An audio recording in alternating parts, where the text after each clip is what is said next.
Welcome to కోచింటు. ఈ వీడియోలో మనం JNTU Kakinada R23 regulation first ఇయర్లో ఉన్న common subject introduction to programming రిలేటెడ్గా ప్రీవియస్ ఎగ్జామ్స్లో అడిగిన చాప్టర్ 2లో 2 మార్క్స్ క్వశ్చన్ అండ్ ఆన్సర్స్ గురించి డిస్కస్ చేద్దాం. The big question is, C languageలో decisions తీసుకోవడానికి మన దగ్గర ఏ టూల్స్ ఉన్నాయి? What are the conditional statements we can use? Well, ఇక్కడ లిస్ట్ చూడండి. మన దగ్గర if else, else if ladder, nested if, ఇంకా స్విచ్ ఉన్నాయి. ఇవే మన డెసిషన్ మేకింగ్ టూల్ కిట్లోని ముఖ్యమైన టూల్స్. ఓకే, ఇప్పుడు ఒక్కొక్క if బేస్డ్ స్టేట్మెంట్ యొక్క సింటాక్స్ని చూద్దాం. ముందుగా f చాలా సింపుల్. కండిషన్ గనక ట్రూ అయితే ఆ బ్లాక్లోని కోడ్ ఎగ్జిక్యూట్ అవుతుంది, లేదంటే స్కిప్ అయిపోతుంది. తరువాత if else, ఇక్కడ మనకు రెండు దారులున్నాయి. కండిషన్ ట్రూ అయితే if బ్లాక్ పనిచేస్తుంది, ఒకవేళ ఫాల్స్ అయితే else బ్లాక్ ఎగ్జిక్యూట్ అవుతుంది. ఇక నెస్టెడ్ if అంటే ఏంటి? పేర్లోనే ఉంది కదా, ఒక if బ్లాక్ లోపల ఇంకొక if స్టేట్మెంట్ అన్నమాట. ఫైనలీ if else ladder, మన దగ్గర మల్టిపుల్ కండిషన్స్ ఉన్నప్పుడు ఒకదాని తర్వాత ఒకటి చెక్ చేసుకుంటూ వెళ్ళడానికి ఇది ఉపయోగపడుతుంది. ఈ ఫ్లో చార్ట్స్ చూస్తే ఈ లాజిక్ మీకు ఇంకా బాగా అర్థమవుతుంది. సరే, if else ladder ఉంది కదా, మరి స్విచ్ స్టేట్మెంట్ ఎందుకు? What's the advantage? వెల్, రెండు ముఖ్యమైన కారణాలున్నాయి. ఒకటి, కోడ్ చాలా క్లీన్గా ఈజీ టు రీడ్గా ఉంటుంది. రెండోది, ఇది చాలా ఫాస్టర్గా ఎగ్జిక్యూట్ అవుతుంది. ఎందుకంటే స్విచ్ ఒకే ఒక్క వేరియబుల్ని తీసుకుని దాన్ని చాలా వాల్యూస్తో అంటే కేసులతో డైరెక్ట్లీ కంపేర్ చేస్తుంది. ముఖ్యంగా మెన్యూ డ్రివెన్ ప్రోగ్రామ్స్ రాయడానికి ఇదొక fantastic tool. Okay, switch statement వాడేటప్పుడు ఒక విషయంలో చాలా జాగ్రత్తగా ఉండాలి. అదే ఈ ఫాల్ త్రూ బిహేవియర్. ఏంటిది? సింపుల్. ఒకవేళ మనం ఒక కేస్ చివర బ్రేక్ స్టేట్మెంట్ పెట్టడం మర్చిపోయామనుకోండి, అప్పుడేమవుతుంది? ప్రోగ్రామ్ కంట్రోల్ అనేది ఆ మ్యాచ్ అయిన కేస్ దగ్గర ఆగిపోదు. అది అక్కడ్నుంచి బ్రేక్ దొరికేంతవరకు లేదా స్విచ్ బ్లాక్ అయిపోయేంతవరకు కింద ఉన్న కేసులన్నిటినీ ఎగ్జిక్యూట్ చేసుకుంటూ వెళ్ళిపోతుంది. దీన్నే ఫాల్ త్రూ అంటాం. ఈ డయాగ్రామ్లో చూడండి, కేస్ 2 మ్యాచ్ అయినా బ్రేక్ లేదు. అందుకే కంట్రోల్ కేస్ 3లోకి, అక్కడ్నుండి కేస్ 4లోకి ఫాల్ త్రూ అయిపోయింది. So remember the break. So what exactly is a loop? చాలా సింపుల్. ఒకే సెట్ ఆఫ్ ఇన్స్ట్రక్షన్స్ని ఒక కండిషన్ ట్రూ అయినంత వరకు మళ్లీ ఎగ్జిక్యూట్ చేయడానికి వాడేదే లూప్. సి లాంగ్వేజ్లో మనకు ముఖ్యంగా 3 రకాల లూప్స్ అందుబాటులో ఉన్నాయి. అవేంటంటే ఫార్ లూప్, వైల్ లూప్ మరియు డూ వైల్ లూప్. సరే, ఈ 3 లూప్స్ ఎలా పనిచేస్తాయో, వాటి సింటాక్స్ ఎలా ఉంటుందో చూద్దాం.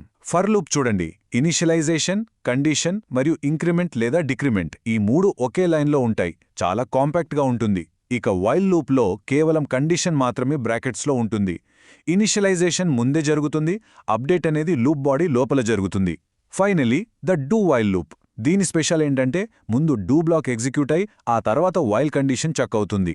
ఈ ఫ్లోచార్ట్స్ని గమనిస్తే ప్రతి లూప్లో ఈ 4 భాగాలు initialization, condition check, loop body మరియు అప్డేట్ స్టెప్ ఎలా ఉన్నాయో మీకు క్లియర్గా తెలుస్తుంది. లూప్స్ని మనం మరో రకంగా కూడా కేటగరైజ్ చేయొచ్చు. Entry controlled and exit controlled loops. ఏంటి ఆ తేడా? ఎంట్రీ కంట్రోల్డ్ లూప్ అంటే లూప్ లోపలికి ఎంటర్ అయ్యే ముందే కండిషన్ చెక్ చేస్తుంది. It's like a security guard at the gate. Condition true అయితేనే లోపలికి అనుమతి.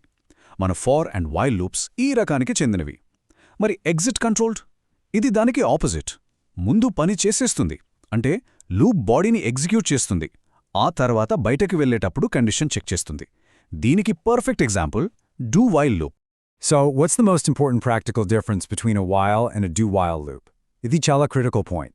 While loop అనేది entry controlled కాబట్టి, ఒకవేళ మొదటిసారి condition false అయితే, ఆ loop ఒకసారి కూడా run అవ్వదు, 0 times.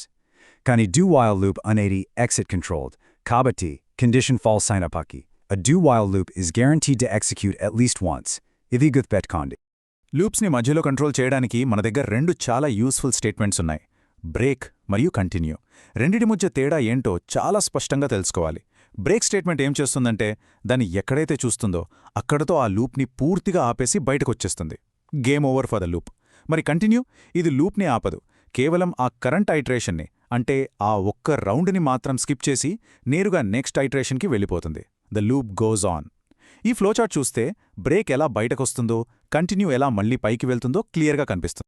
Good clean bug free code రాయాలంటే ఈ 2 కాన్సెప్ట్స్ ఖచ్చితంగా తెలుసుండాలి. Scope and life time of a variable. Scope అంటే ఏంటి? సింపుల్గా ఒక వేరియబుల్ యొక్క బౌండరీ, అంటే ఆ వేరియబుల్ని మనం ప్రోగ్రాంలో ఎక్కడెక్కడ వాడుకోగలమని చెప్పేదే స్కోప్. మరి లైఫ్ టైం? ఆ వేరియబుల్ మెమరీలో ఎంతసేపు ఉంటుంది, ఎప్పుడు క్రియేట్ అవుతుంది, ఎప్పుడు డిస్ట్రాయ్ అవుతుంది అని చెప్పేదే లైఫ్ టైం. ఈ డయాగ్రామ్లో చూడండి. y ఒక స్కోప్ ఈ మొత్తం పెద్ద బ్లాక్, కానీ x ఒక స్కోప్ కేవలం ఆ లోపలి చిన్న బ్లాక్కి మాత్రమే పరిమితం. ఆ బ్లాక్ బయట మనం xని వాడటానికి ట్రై చేస్తే మనకు కంపైలర్ ఎర్రర్ వస్తుంది. అందుకే ఈ రెండిటిని అర్థం చేసుకోవడం చాలా చాలా అవసరం. So let's bring it all together. మనం ఇవన్నీ ఇఫ్, స్విచ్, లూప్స్, బ్రేక్ ఎందుకు నేర్చుకుంటున్నాం? The ultimate goal is to build algorithms. అసలు ఆల్గోరిథం అంటే ఏంటి? It's just a step by step plan to solve a problem.